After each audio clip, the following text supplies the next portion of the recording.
In a blink of an eye, it could have been done. It's very scary. I really almost died. Yet Grant Asen didn't give up. Overcoming a horrific brain injury in high school, he had his eyes set on playing football for Georgia Tech.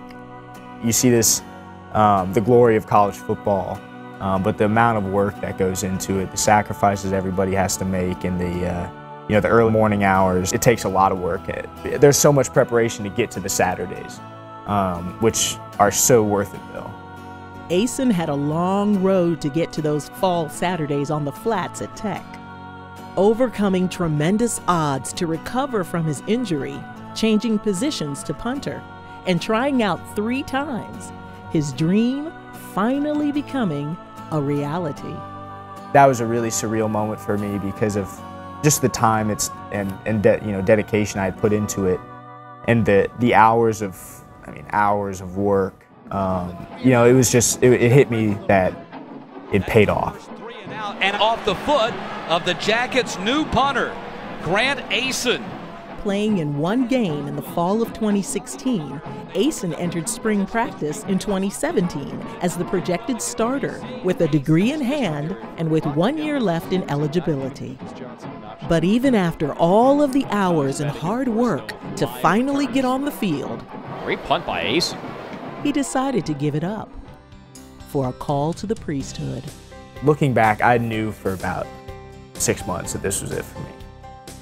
But I was by no means convinced that that was actually the case. I was fighting with myself. It was more, I knew in my heart that's where I needed to go, but I was fighting. I was figuring out any way I could just convince myself that I could stay. God let me know that it was time, and He let me know at the right time. He said telling head coach Paul Johnson was the hardest thing he had to do.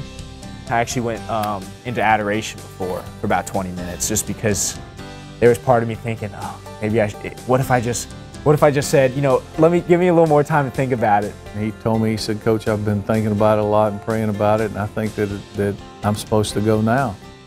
And I said, well, you sure that's what you want to do? And he goes, yeah, I don't think I really have a decision to make. I think that's what I'm supposed to do. In that kind of a deal, I'm just trying to be supportive and tell him I understand whatever he wants to do. I'm certainly not going to get into a contest with a higher being on what your calling might be. So I think that's something that he had to work through and pray about and talk through. And when he came to his decision, I fully understood and supported. I left Coach Johnson's office a mess. I held it together until right after I left his doorway, so he didn't really see it. And then it hit me kind of then that this was it. I'm no longer a football player. I'm no longer on the team. Believe it or not, there are many similarities between a football team and the seminary, something that Asen is looking forward to and finding comfort in. I'm going to find the same fraternal aspect that I found on the team in seminary, just going to look a little different.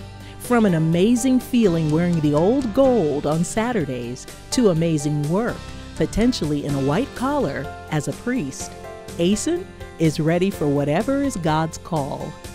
The life as a Catholic's going to look different than what the world's telling you to do. And I'm starting to experience. It's not easy. It's been painful leaving the team, and some days are better than others. But knowing that, having that hope in the future, and kind of just that blind trust, which is faith, pretty much, is kind of kept me positive through it all, and kept me hopeful.